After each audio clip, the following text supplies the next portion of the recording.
It's the end of the month. You're sitting on your couch, phone in hand, scrolling through your banking app.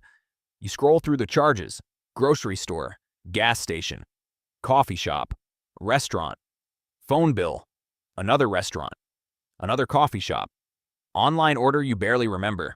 You add it up in your head. You're sure you didn't buy anything crazy. No vacation, no new TV, no major purchase you can point to. And yet, the money is gone. Poof. Vanished. You sit there wondering if you missed a bill somewhere or if someone's been secretly using your card. Spoiler alert, it's not fraud. It's not a mistake. It's the slow bleed, the quiet accumulation of things that used to be reasonable but aren't anymore. And by the time you notice, the damage is already done. Here's the thing that most people don't realize until it's too late. A lot of the stuff we buy today just isn't worth it anymore. Not even close. Prices have gone completely insane on things that used to be reasonable. And we're all just sort of going along with it because that's what everyone does. The problem isn't one big expense. It's never one big expense. It's the dozens of small ones. The $20 lunch that used to be $8, the $80 dinner for two that used to be $40, the $1,000 phone that's barely different from last year's model. Each one feels small. Each one feels justified in the moment. Together, they're bleeding you dry. Think of it like this. If someone told you they were going to take $5,000 out of your bank account at the end of the year, you'd be furious. You'd do whatever you could to stop them. But when that same $5,000 comes out in $20 chunks over 250 days, you barely notice. You don't feel it until it's gone.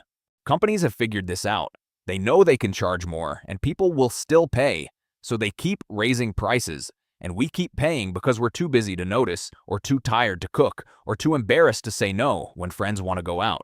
The system is designed to make the small expenses feel harmless. That's the trap. And today, we're going to name every single leak. Let's start with something that's probably going to make some people uncomfortable. But it needs to be said, fast food isn't cheap anymore. It just isn't. Remember when fast food was the thing you grabbed because it was quick and affordable? That was the whole point. You could get a burger, fries, and a drink for a few bucks and be on your way. Those days are gone. Completely gone. Now you're looking at $12, $15, sometimes $20 for a meal at McDonald's or Burger King. $20 for fast food. That's not sitting down at a restaurant with actual plates and someone bringing you water. That's standing at a counter or sitting in your car, eating out of a paper bag. Let me put that in perspective. $20 used to feed a family of 4 at a fast food place. Now it feeds one person, and the food is still the same quality it always was, which is to say, not great. The value proposition has completely disappeared. You're paying premium prices for food that's been sitting under a heat lamp, and people are doing it anyway because it's convenient, because we've all just accepted that this is normal now. But here's the part that should bother you. If you eat fast food twice a week, that's $30 to $40 a week, $120 to $160 a month, $1,500 to $2,000 a year for food that's actively bad for you. Food that you could make at home for a quarter of the cost in about the same amount of time. I'm not saying you should never eat fast food. Sometimes you're tired, sometimes you're on the road, sometimes it's the only option. But when it becomes a habit, when it becomes the default, that's when it turns from a convenience into a wealth leak. Now let's talk about sit-down restaurants, because this used to be something you could do regularly without destroying your budget. Maybe once or twice a week you'd go out for dinner. No big deal. Now, going out to eat has become a luxury expense. The kind of thing that adds up so fast, it's genuinely shocking when you actually look at the numbers. You sit down, you order a couple of entrees, maybe an appetizer because you're hungry. Definitely drinks, because why not? It's a night out.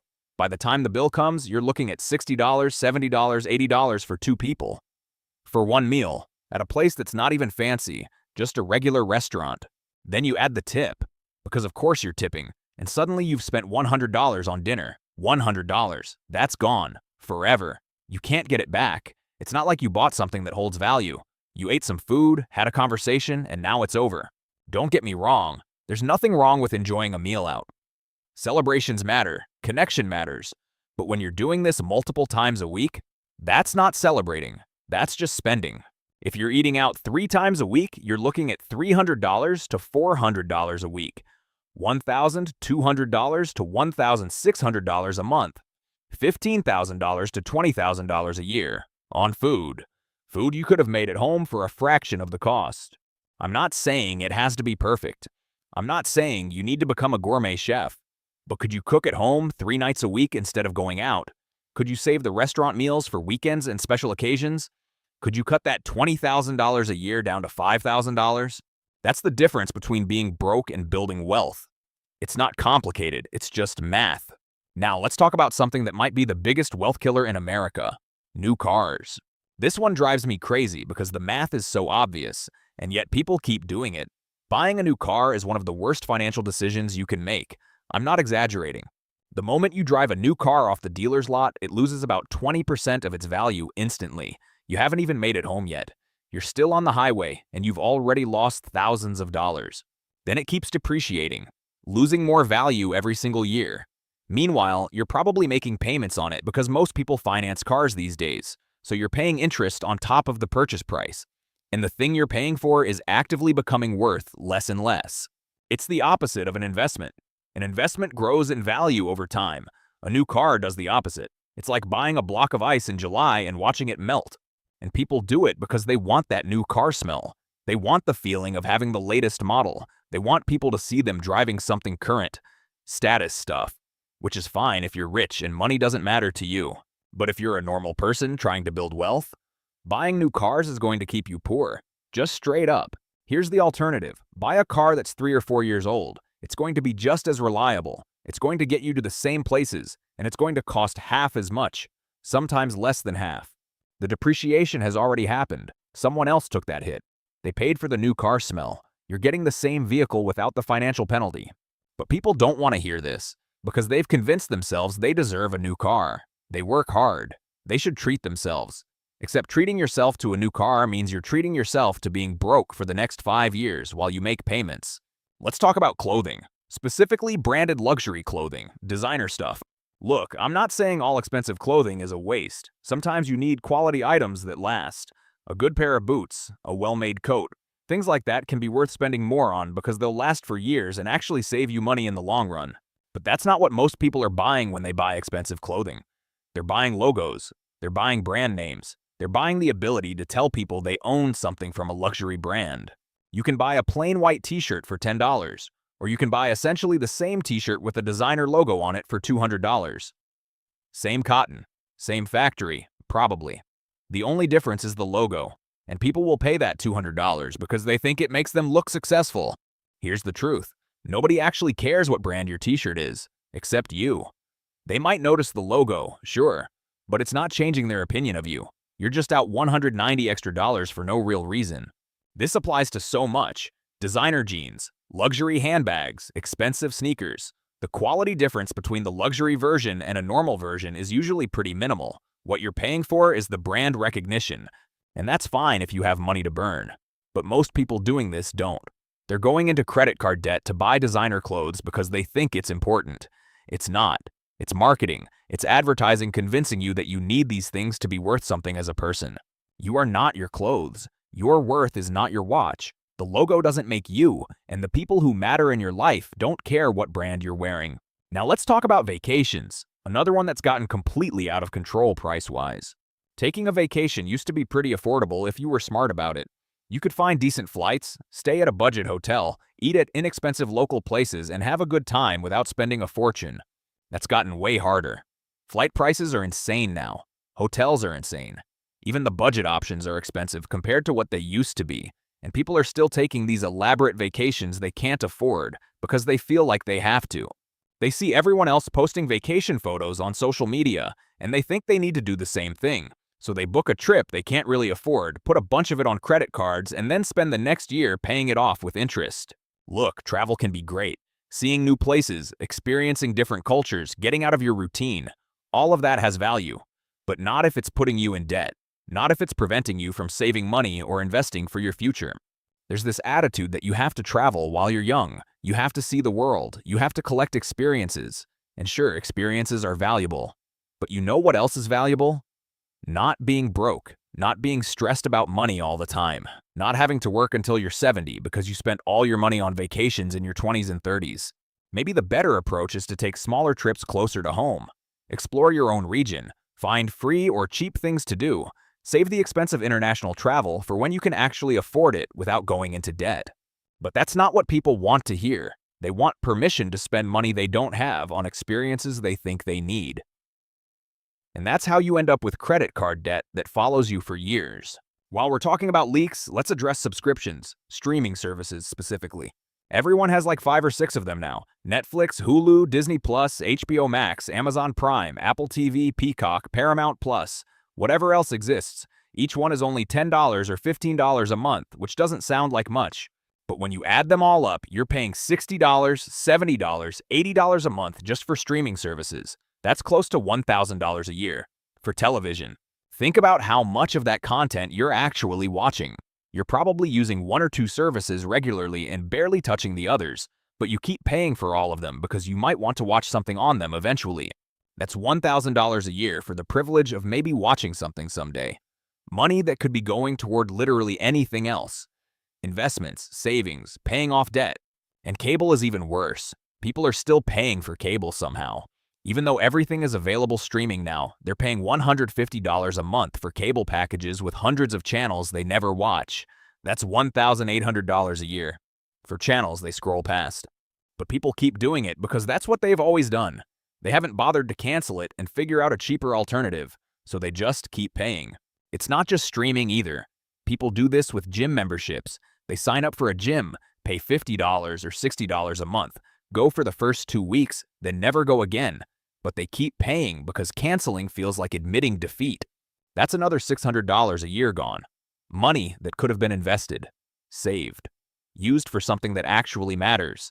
But instead, it's going to a gym membership you're not using because you don't want to admit you're not going. Now let's talk about electronics, specifically the upgrade cycle that's been engineered to keep you spending. Every single year, a new phone comes out. People line up to buy it, even though their current phone works perfectly fine. New laptop, new tablet, new smartwatch, whatever. The old one still works, but the new one has slightly better features, so obviously they need it. This is probably one of the dumbest ways people waste money. And almost everyone does it to some degree. A new iPhone costs what? $1,000 now? More, depending on the model. And people are buying them every year or every 2 years, when their old phone is completely functional. The new one has a better camera, or a faster processor, or some feature you'll use twice and forget about. But does that actually improve your life in any meaningful way? Probably not. You're still using it to scroll social media, send texts, and take pictures of your food. The old phone did all that just fine. Tech companies have figured out how to make people feel like they need the newest model, even when they absolutely don't. They release a new version every year with minor improvements, and people fall for it every time. Meanwhile, if you just kept your phone or laptop for 4 or 5 years instead of upgrading constantly, you'd save thousands of dollars. Thousands! That could be invested, that could be earning returns. But instead, it's going to Apple or Samsung or whoever because people think they need the latest gadget. The worst part? These devices don't even last as long as they used to. They're designed to break or become obsolete faster, so you have to keep buying new ones. Planned obsolescence is real, and it's screwing everyone over. But people keep participating in it because they want the shiny new thing. They want to feel like they're keeping up with technology, even though technology has advanced way beyond what most people actually need for their daily lives. Now let's talk about what I call status spending. This is when people buy things not because they need them or even really want them, but because they think it makes them look successful. Expensive watches, designer bags, luxury cars they can barely afford. All of it is just trying to project an image of wealth to other people, and it's completely backwards. Actually, wealthy people usually aren't the ones doing this. They don't need to prove anything to anyone. It's people who want to look wealthy but aren't actually building wealth who fall into this trap. They're spending money on things that depreciate in value just so they can look successful to their friends and neighbors and random strangers who don't care about them at all. Meanwhile, they have no savings, no investments, nothing building for their future. But they've got the nice watch and the designer purse, so everyone thinks they're doing great. It's all fake. All of it. And the really sad part is that this kind of spending is often driven by insecurity. People think if they have the right stuff, they'll feel better about themselves, or other people will respect them more. But it doesn't work that way. Respect comes from character and actions, not from the brand of your handbag. And feeling better about yourself definitely doesn't come from going into debt to buy things you don't need. The people who actually have money, they're not the ones driving the flashy car. They're not the ones wearing the logo-covered clothes. They're the ones who quietly go about their lives, building wealth, not advertising it. Because when you actually have money, you don't need to prove you have money, Only people who don't have it feel the need to show it. Let's bring this all together with a quick recap. Fast food, $15 to $20 per meal. Twice a week adds up to $1,500 to $2,000 a year for food that's actively bad for you. Restaurants, $80 to $100 for 2 people. 3 times a week is $15,000 to $20,000 a year on meals you could make at home for a fraction. New cars, lose 20% of their value the moment you drive off the lot. A 3-year-old car is half the price and just as reliable. Designer clothes, you're paying $190 extra for a logo that nobody cares about. The fabric is the same. Vacations, going into debt for trips you can't afford. Small local trips cost less and don't come with years of interest payments. Subscriptions, $60 to $80 a month for streaming services you barely use. $1,000 a year for the privilege of maybe watching something someday. Tech upgrades, new phones every year or 2. Keep it for 4 or 5 years and save thousands. Status spending, buying things to look wealthy when you're not building wealth. The people who actually have money don't need to show it. So where does all this leave us? Pretty much everything costs more than it used to. And most of it isn't worth the price anymore. The solution isn't complicated, it's just not what most people want to hear. Stop buying stuff you don't need. Stop trying to keep up with everyone else. Stop falling for marketing that tells you need the newest version of everything. Just stop. Cook at home more. Keep your car longer. Buy used when you can. Cut subscriptions you don't use. Keep your phone until it actually breaks. Buy generic products. Stop trying to look rich and start actually building wealth instead. Because that's what it comes down to. You can either look wealthy or be wealthy. But for most people, you can't do both. Every dollar you spend on impressing other people or buying stuff you don't need is a dollar that's not working for your future. Maybe that means your life looks a little less impressive on social media. Maybe you don't have the newest phone or the fanciest car or the most exotic vacation photos. But you know what you will have? Money. Actual financial security instead of the appearance of it. That's worth way more than any of this other stuff. I'm not saying you have to live like a monk and never enjoy anything. That's not the point. Buy things that actually matter to you. Things that genuinely improve your life or bring you real happiness. But be honest about what those things are. Most of the stuff people spend money on doesn't actually make them happier. It just makes them broke. And being broke definitely doesn't make you happier. If this video helped you see where your money is going, hit that like button. It helps more people find it. And subscribe if you want more videos about plugging the leaks and actually keeping more of what you earn. Now I want to hear from you. Drop a comment and tell me, what's the biggest money leak in your life right now? Fast food, restaurants, subscriptions, new cars, designer stuff? Be honest. Be specific. Let's fill the comments with real talk. Maybe your answer will help someone else see a leak they didn't know they had. I read them. I'll be in there. Let's figure this out together. Thanks for watching. Plug the leaks. Build the wealth. See you in the next one.